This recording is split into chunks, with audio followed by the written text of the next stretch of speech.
Let's welcome the guests for our second taping of Climate Watch. Welcome.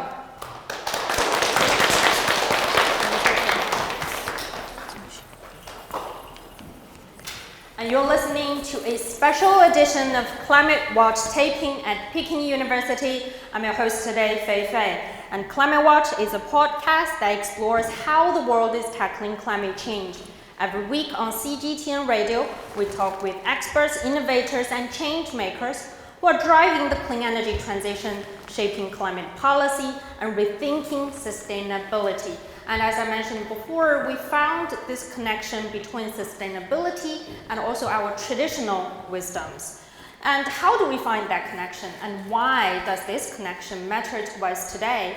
So joining us for the discussion, we have Dr. Wang Binbin, research professor and founder of the Climate Future Global Innovation Lab, or C-Force Lab, at the Institute of Carbon Neutrality at the university. She's also the initiator of the Beyond Climate Dialogue program that we are working together today. She has also followed the UNFCCC process since 2009 and now focuses on accelerating bottom-up action and global joint efforts toward a net zero future. Hello, Binbin. Hi. Welcome back. And also we have Zongxu. He's a doctoral candidate at Tsinghua University. He's also one of the UN Indigenous Fellows. He co-initiated Vision 2061, promoting Chinese ecological civilization, including his Miao traditional wisdoms on global platforms such as COP29. Hello, Zongxu. And lastly, we have Tianyu. He is my colleague and also a reporter/host at CGTN. We traveled to Jingmai Mountain together in August. Hello, Tianyu. Hello. And also, I'd like to mention again, this episode of Climate Watch is held in collaboration with Dr. Wang Binbin's Beyond Climate Dialogue. So, Binbin, we started our journey looking for, the connection between traditional wisdoms and sustainability and climate goals. And we get the inspiration from you, actually. So, can you first tell us, how do you find that connection? Yeah. Before we dive into the main topic today, I'd like to share my personal perspective to set up the scene. So when we talk about like the poly crisis, actually there are three layers of dilemmas. So the first layer is energy system dilemma. You can imagine, how do we integrate the intermittent renewable energy into aging power grids, which were originally designed for fossil fuel? It's a massive engineering challenge around the world, including China. So China now put a lot of efforts try to overcome this challenge. If one day China can find a solution, I'm sure it will give up the fossil fuel immediately. But it's just at the surface level dilemma. And the second layer in the middle is governance justice dilemma. When we talk about governance, it's about people. It's about everyone. And this is why global climate governance nowadays is so popular. But from the voices of COP30, social justice is still the bottleneck in Berlin, right? Yeah. So it's still there. And then we should go deeper. The deepest level, which driving the first two dilemma, is the civilization values dilemma, which means that the core of the problem nowadays is human-centered worldview, born from industrial civilization, which highlights nature or treat nature as an object. try to conquer it and try to use it endlessly. This kind of worldview shaped everything and shaped all our mindset. If we can change it, then we may solve the climate crisis. So this is the root of the climate and ecological crisis nowadays. So how to solve the three dilemmas? My answer is civilizational dialogue. This time, in 2023, I was in Yale, and I visited Mary Evelyn Tucker. She's a great professor, has dedicated her life to ecology and religion. And we talked a lot. We talked a lot about the relationship between climate change, carbon neutrality, eco-civilization, and where humans should go. Practitioner and researcher on climate, I was very keen to get the answer from Mary Evelyn. She is a professor in US. How to address climate change based on your experience, US experience. But guess what Mary Evelyn told me? She said, in the traditional China, you have an idea, unity between heaven and humanity, 天人合一. She said, it's the answer of climate crisis. It's the answer of eco-civilization. Her word sent me back to China and back to Tianyu and back to the ancient wisdom. Then I found China have such a kind of, colorful ancient wisdom, which we are now protecting very well. But how to make it alive to address climate crisis? And I also found around the world, every country have their own culture. They have their own roots. So if every country can find their own solutions, their own pathway, we may have very colorful, diversified pathway towards the common future. So this is why I have the idea, and this is why last month in UN Geneva, I opened a global dialogue, Ancient Wisdom for Modern Challenge. And the person who invited me to Geneva is Zongxu, the young generation. And the last point is I should show my great appreciation to Feifei, to Li Mei, because at the very beginning, at that moment, both of them get the idea very quickly, and you show your support. And then Chen Fei joined us and produced the trailer for UN Geneva, and you also produced 2 very beautiful videos to explain why and what is the ancient wisdom. So maybe we can show the trailer? Yeah. Shall we play the trailer? In every crisis, there is opportunity. What if global warming isn't just a challenge? What if it's a call to look back to our roots? In China, we see oysters holding firm beneath an ancient bridge, helping it stand strong for 1,000 years. We hear the voices of the Bulang and Dai peoples, who remind us of another way of seeing nature, one often forgotten in our modern industrial rhythm. We walk alongside the Miao people, who weave tradition into fashion. With needle and thread, they stitch a new code for sustainable development. Across China, we visit heritage sites and living traditions, exploring how ancient wisdom can guide us toward a more sustainable future. And you? What answers do your traditions hold for today's climate crisis? That's a lovely trailer. that we played at Geneva at one of the UN conventions actually that's being attended by Binbin and Zongxu together. So Zongxu, you are also not a stranger to this project or initiative behind it. So what's your answers from your roots to today's challenges?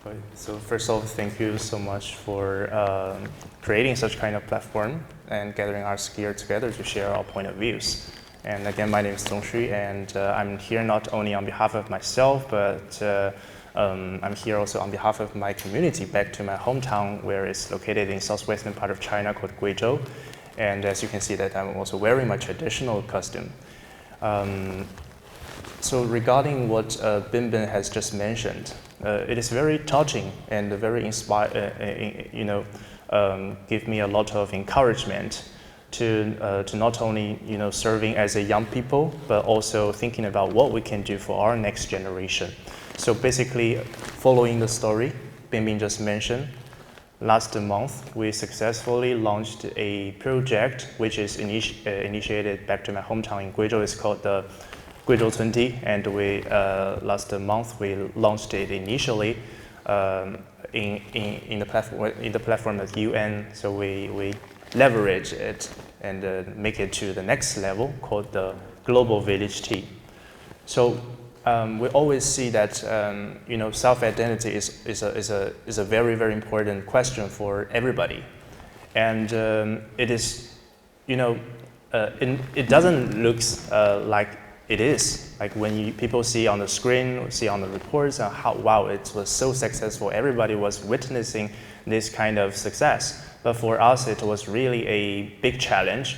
Today, we also have a lot of audiences from my hometown, and you know how hard it is for us to really, starting from where we are from, growing up in a small village, and how we are witnessing throughout our whole childhood, the whole period of time, about how our hometown develops. So this is why I'm always wearing my traditional costumes every time when I speak. I'm also working for the at the UN, and also as an indigenous fellow, and also with the encouragement of the UN Secretary General last year in COP29 in Baku, we co-initiated the Vision 2061 initiative together.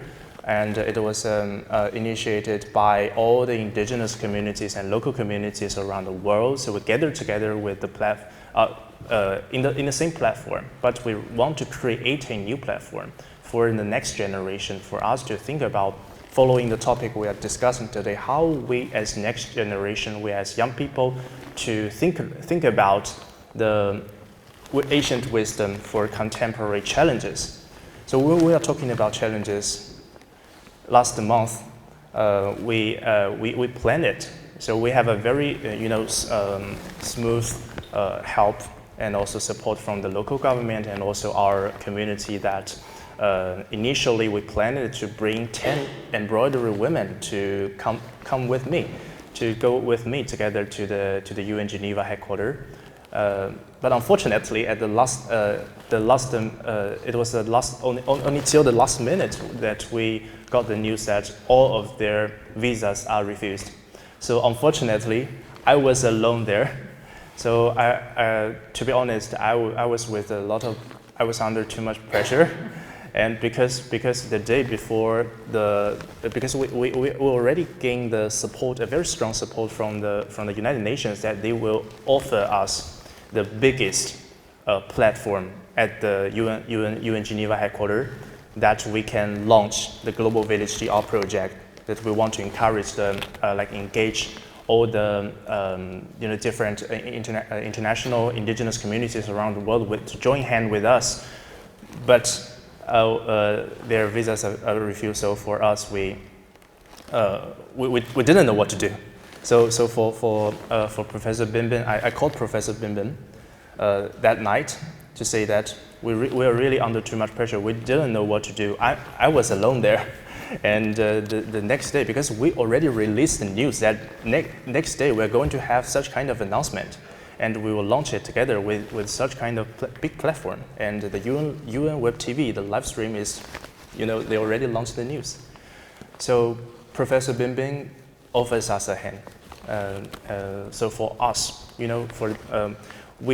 our team members back to my hometown in Guizhou, they grab the gift. So for the embroidery women, they spent 3 months because they were really expecting a lot for that event, and they have they spent 3 months to complete that embroidery work, and they took the last flight from Guiyang to Beijing and carried that embroidery work and passed that to Binbin, and Binbin carried individually from Beijing to Geneva, and then we made it to bring our wishes from the deep mountain, from Guizhou, from China to the UN. So we made it, and it was not only under our own, our own, I would say, motivation, but also with the support of different people like Binbin and also the platform internationally. So for us, it was really a very inspiring thing. So I would say I'm always very grateful for all the people we have been meeting, and for us. So finally, as young generation, I would emphasize that for us, we definitely need to think about taking more obligation, because we really need to feed back to the society that has supported us a lot. So yeah, Zongxu, that's also adaptation. That's your adaptive attitude to all the challenges happening along the road. And I also want to point it out, your outfit today, that the material of the top that you're wearing is very special, right? Is that also part of your Miao embroidery techniques? Yeah, I would say that. Thank you for your for your kind words, and this is also part of the ancient wisdom brought from my initiated from my community. Because you can see that we wear silver, we wear a lot of silver, especially women. For men like me, it's not that much, but for us in Asian period of time, we need to immigrate from one place to another very often. So this is the adaptation from my community to live harmonious way. We are not hurting the environment, but we're always thinking about carrying our own belongings and then to move around to see where we can live with the world, with nature in a harmonious way. So historically it was like that, but now we are making it. We are creating a lot of artworks like this, because for me myself, I'm also an ICH successor. So what we are trying to do is to not only showcasing this beautiful art, handcrafts, but also we would love to deliver our thoughts within this artwork. So what kind of thoughts? What kind of wisdom? So as you can see that for example, I would name an example which is very popular. So some of you guys, if you have ever visited my hometown in Qiandongnan, so we have very famous and typical traditional building. It's wood made. It's called 吊脚楼, and we have such kind of traditional building. That was often built nearby the river. So that's why we use that wooded building to make sure that when the flooding comes, so we can get adapted to it easily without harmonizing our own house. So this is maybe a short example for that, but we have a lot more. Traditional wisdom for adaptation. Yeah, exactly. Yeah, and I also remember the gift you mentioned. There are different kind of animals, plants. So what does it mean? So within our ancient Miao, philosophy, we have a lot of, as you can see, that's especially the silver things I'm wearing today is with animals. So for our Miao people, we always think that humans and all the animals in the nature, we are with one ancestors. So we have the same origin, And also in Miao language, we also have a very old saying, which is mountains and rivers are hosts, and human beings are guests. So we're always emphasizing a lot, not only considering about ourselves, but also considering other people, other animals, and other plants around the world. So we live in harmonious ways since 1,000 years ago, and for us till now, we are thinking about how to integrate those kind of knowledge and thoughts into the contemporary challenges. We are always targeting about thinking about how to find more solutions and make them into more practices. This is the point I learned from Zongxu's and sisters. Just now I talk about the civilization value dilemma, and in the industrial civilization, we used to treat nature as an object. But in the wisdom of Miao, they treat nature as a home, as the host, right? And the people and animals are the guests. As I understand, it means that human is just one of the species on this planet. And we are not the master of nature. We cannot just try to control everything. And we should rethink, reflect the relationship between human and nature. So thank you so much, Zongxu. And as I understand, there are also a very similar philosophy in Jingmai Mountain. Exactly, and that's why we contact Tianyu to join us today. They also follow a very similar wisdom philosophy on Jingmai Mountain as well, right? Yeah, exactly. I'm very glad that I have the opportunity to come along with senior reporters like Fei Fei to visit Chiang Mai. And what struck me the most about my experience in Chiang Mai was that when we were on the car that drove us to the mountain, the village there, the Chiang Mai mountain there, I was really shocked because there were no asphalt roads. I mean, they only have pebble paths. So that means we were literally jolting and rattling along the way to the mountain, and it really gave us a hard time, especially our buttocks. But also, later we found out from the villagers there that the pebble paths are quite essential, because it was to make sure that the ancient tea forest there can stay clean, completely clean and pollution free. And also, when we were really inside the mountain, inside the forest, we found out that the tea trees are actually growing not alone. They're growing alongside taller trees, herbs, mushrooms, and all kinds of stuff. So they're forming a perfectly balanced ecosystem there. And inside this ecosystem, you would find things like spiders, birds, or even snakes. They all have their own role to play. So for someone who have a phobia towards reptiles or insects, that might be a little bit horrifying. But for someone who really enjoys the raw and living nature, that's a paradise. So for us, we were often startled by the uninvited insects and the caterpillars or the worms inside our rooms. But for the villagers, it's just so natural. They are living perfectly at peace with them, and they are even treating them as their family. And also, and apart from that, what also struck me about there is that when we were talking to the former chief of village there, he's called Nankan. His daughter-in-law told us that they were taught how to drink and make tea since they were toddlers. And that's just the case in point, because everywhere we went, like every household we went, every interviewee we visited, the first thing they do when we stepped into their doorsteps is to serve tea for us. So that just shows us that tea is such a natural element in their daily life.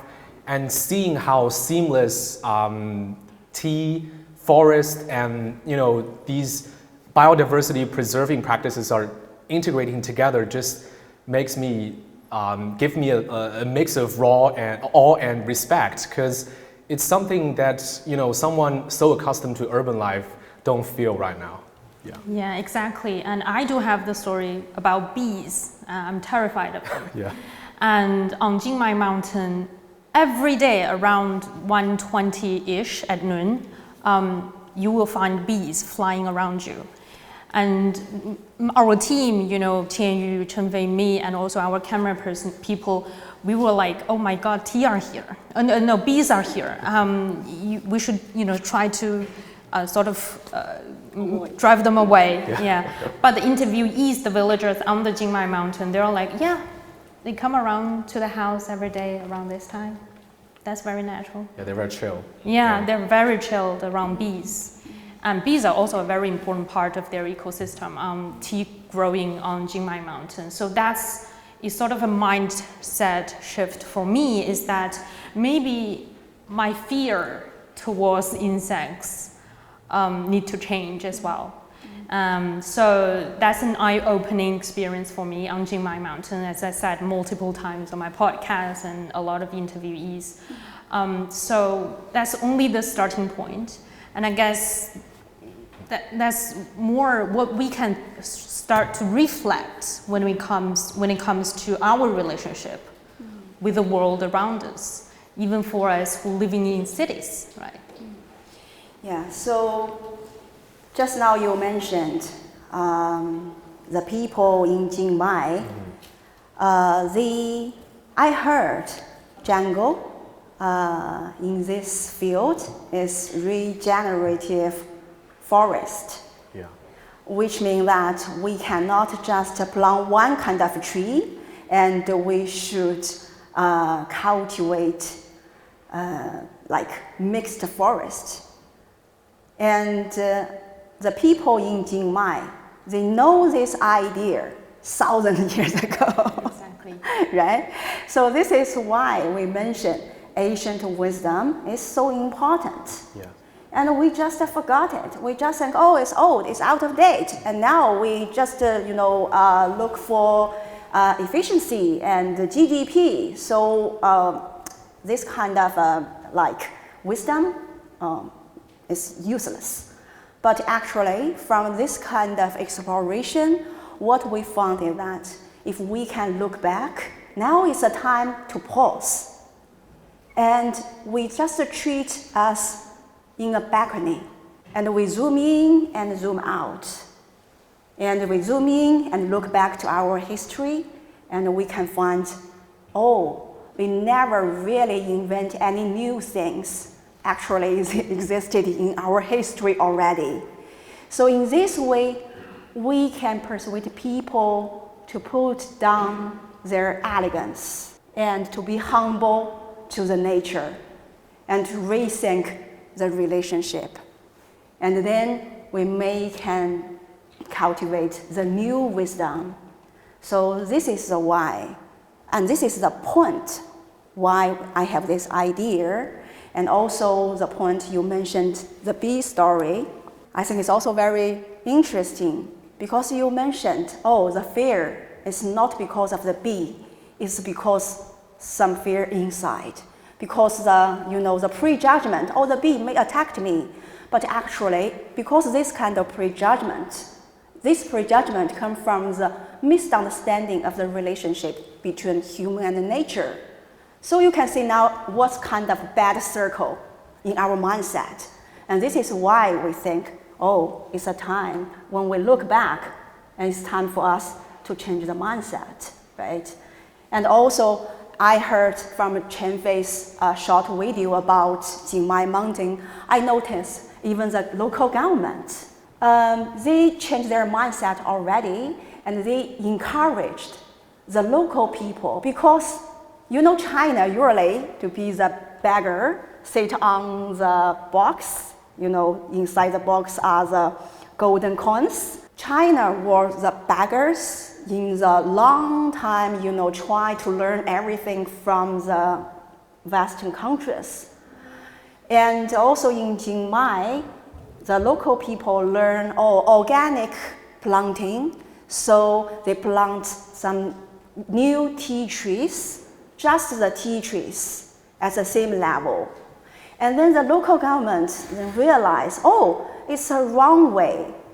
And the ancient approach is much wiser. So they persuade the local people, please cut off the tea tree at the same level in this kind of very single format. And please use the traditional way to plant the artificial mixed forest. The local people even cannot understand, in this way we can earn more money because the tea tree can plant very quickly and then we can get more tea. But the local government said, only in the traditional way you can maintain the sustainability. And then the local people changed. And then they reflect their old thing, and from the song, their song, maybe they have no this kind of writings, but the old song still there, and they re-realize, the knowledge, the local knowledge is so important, which said that the tea trees, they are human, are all the children of the tea. Yeah. So I think this is the point I learned, and I found if every stakeholders in this system can get this point, can learn this from the ancient wisdom, we can reshape a new format of civilization. In China, we call it as eco-civilization. As I heard in some EU countries, they use the word ecosystem transformation. And some friends in other countries, they use the word regenerative future. And actually, we have different language, and we choose different kind of words to describe the same future. Yeah. So this is what I learned as a student from the ancient wisdom. Yeah. And also that reminds me of the green development that China's been focusing over the years. I think it's also a different set, a new option, especially for developing countries, is that we can have two things at the same time. We can achieve economic development and sustainability at the same time. When we visited Jingmai Mountain, the Nankang, village head also told me that when they were sort of looking back at their history and regrowing their ancient tea forests, they are still suffering poverty. They still face power shortages, lack of transportation, but then they realize, terraced tea isn't the solution to their problems. And then a lot of experts, government budgets come in, experts come in, they find the solution is to look back at your tradition. Nankang and Suguwen, another village head on Jingmai Mountain, all said the same word. We need to look back at our tradition. That is our solution. And I think that's very important. But then I think looking into the future, we are talking about looking at the past. What's more important is how to carry on these traditions. And I think that's another big questions for a lot of big challenges actually for a lot of countries, is to have the young generation to be interested and want to take part in it. Zongxu is one example, and we also saw more examples on Jingmai Mountain as well. But that's been a big challenge for other developing countries around the world to engage and embrace young generations. And how, Binbin, do you think that in this initiative, in looking back at our traditions, can inspire young people to take part? When we talk about the future, let's pause here for a moment. The wisdom in Jingmai, as I learned, also exists in South America. And the ancestor of South America, their wisdom is 7 generation, which means that the mountains, the rivers, at this generation, they protected not only for themselves. The mountains, the plants, the animals, they should be cherished for 7 generations. So you can see it's a long-term thinking. It's a systemic thinking. And this is the point, highlighted by Peter Senge in his 5th principle, which was read by a lot of business schools around the world nowadays. So this is a very interesting point. When we talk about ancient wisdom, we used to put it far away from the current moment, right? We seldom set up the connection between the ancient wisdom with the moment and with the future. So this is why we used to think, oh yes, there should be some scholars who working on historic protection or culture, they talk about this kind of wisdom, or some philosophers. But no, because everyone, we have our own stories, we have our own roots. We usually to talk about, we should know where we come from, who we are, and where we should go, and we should find the peace in our heart with ourselves, and only in this way we can know where we should go, who we are. But actually, to the whole humanity, it's the same philosophy, and we should know where we come from, and where we are now, and where we should go. We can talk about future. So this is a paradigm shift, and this is why we should change the mindset. And as I noticed, today there are also students from School of History, and also I heard this kind of complaint, I was a student of School of History, and I only need to focus on the literatures in the library. No, if you can change the mindset, you can really contribute what you learned to the modern crisis. And what I want to echo Zongxu is, first of all, thank you for all your appreciation at the very beginning, and it's my pleasure.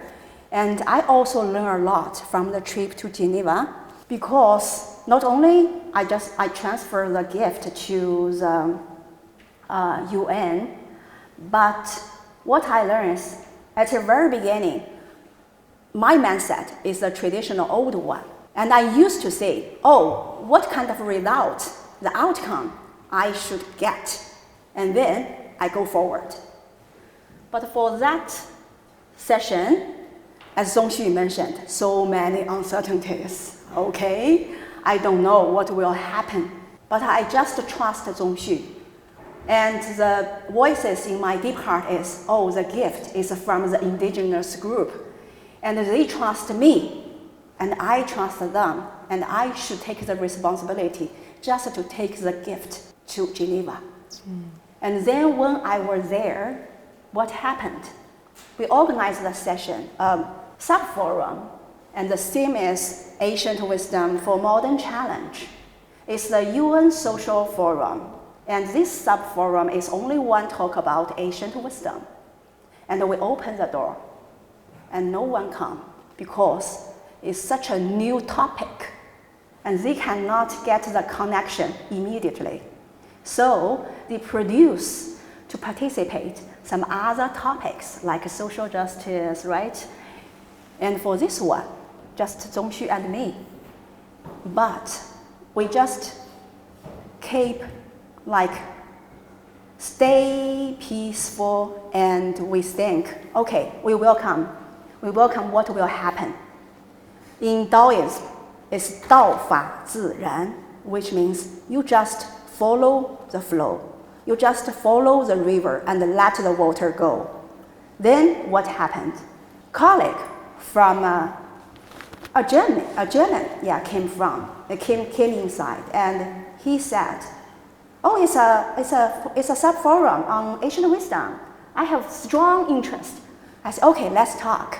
You can see not so many people have interest to join this, to come into this room, and you are the first one. And he said, it's very important because we learn in EU, we have nature kindergarten. And I said, yeah, I heard of it. In China, we also, let the children go back to the forest and stay in a natural situation.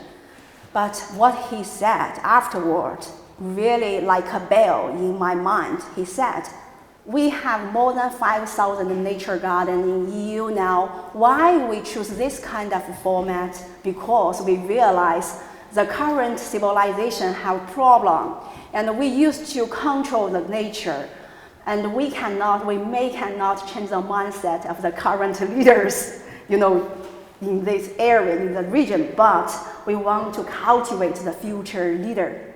This is why we invite the children back to the nature, the hug of nature, and we, just help them to understand how to stay with the system. And we hope in this kind of approach, when the children grow up, they can understand how to stay in the system. Wow, it's my first time to hear this kind of analysis behind the phenomenon. So I also give me a very good answer why it's so important, to rethink the ancient wisdom still alive. So Zongxu, it's not you thank me, and I should thank you. Yeah. And you help me to understand how to use ancient wisdom for modern crisis, because modern crisis also include how to change our mindset. And in the trip of Geneva, I really understand, yes, it's so important. Once we change the mindset, we accept what will happen naturally is totally out of our expectation. Yeah, so the answers lie around us most of the time in the nature. And I think most of you guys probably heard that there's been a hot topic online called 20 minutes in the park. When you feel confused, step into the nature for 20 minutes at least, then maybe you can find the answer. And because we run on a time limit here, I'd have to wrap up this discussion today, but we do have a Q&A session if you're interested later after the taping. And that's it for this edition of Climate Watch. And I'm Fei Fei. If you enjoy the show, you can find more episodes on your favorite podcast platform. Just search Climate Watch. Thanks for listening, and thank you for the crowds today at Peking University. I'm Fei Fei, and I'll see you next time on Climate Watch. This is CGTN Radio. Hear the difference.